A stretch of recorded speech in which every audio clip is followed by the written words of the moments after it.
పంట పండించే రైతుకు స్థిరమైన ఆదాయ భరోసా కల్పించడమే ప్రభుత్వ లక్ష్యం. దీనికి ఉద్యాన పంటలే కీలకం. సాంప్రదాయ సాగు నుంచి అధిక ఆదాయమిచ్చే ఉద్యాన పంటల వైపు రైతులను ప్రోత్సహించడంతో ఉద్యాన శాఖ నిబద్ధతతో పనిచేస్తుంది. ఉత్పత్తి, ఉత్పాదకత, నాణ్యత పెంపుపై దృష్టి సారించి ఉద్యాన రంగాన్ని ప్రభుత్వ ప్రాధాన్య శాఖగా గుర్తించింది.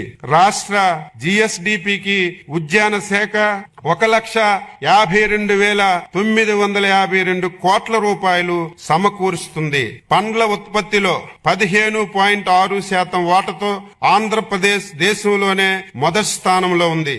ఆయిల్ పామ్, బొప్పాయి, నిమ్మ, కోకో, టమాటా, కొబ్బరి ఉత్పాదకతతో రాష్ట్రం ప్రథమ స్థానంలో, మిరపలో 2వ స్థానంలో నిలిచింది. 2016లో గౌరవ ముఖ్యమంత్రి గారి చొరవతో అరటి ఎగుమతులు ప్రారంభమయ్యాయి. ప్రస్తుతం 1.2 లక్షల మెట్రిక్ టన్నులు ఎగుమతులతో రాష్ట్రం ప్రపంచ అరటి మార్కెట్లో ప్రత్యేక గుర్తింపు పొందింది.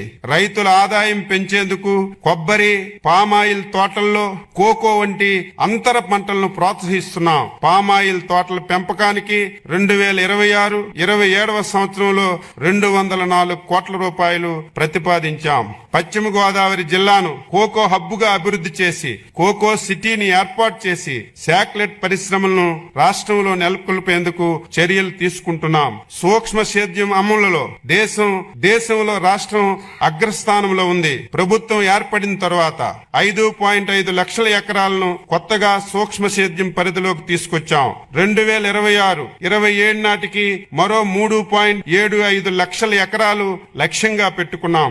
ఆటోమేషన్ విధానం ద్వారా 18,750 ఎకరాలను ఈ ఏడాది సబ్సిడీ అందించి నీరు, ఎరువులు ఆదాతో పాటు రైతు అధిక ఆదాయం కల్పిస్తున్నాం. 2026-27వ సంవత్సరంలో 475 కాగా ఉద్యాన అభివృద్ధికి 15,000 కోట్ల రూపాయలు వెచ్చిస్తున్నాం. 8 రాయలసీమ జిల్లాలతో పాటు ప్రకాశం, మార్కాపురం జిల్లాల్లో 22 ప్రధాన ఉద్యాన పంటలపై దృష్టి సారించి నాణ్యమైన మొక్కలను సరఫరా నుంచి ఎగుమతుల వరకు సమగ్ర అభివృద్ధి చేయనున్నాం.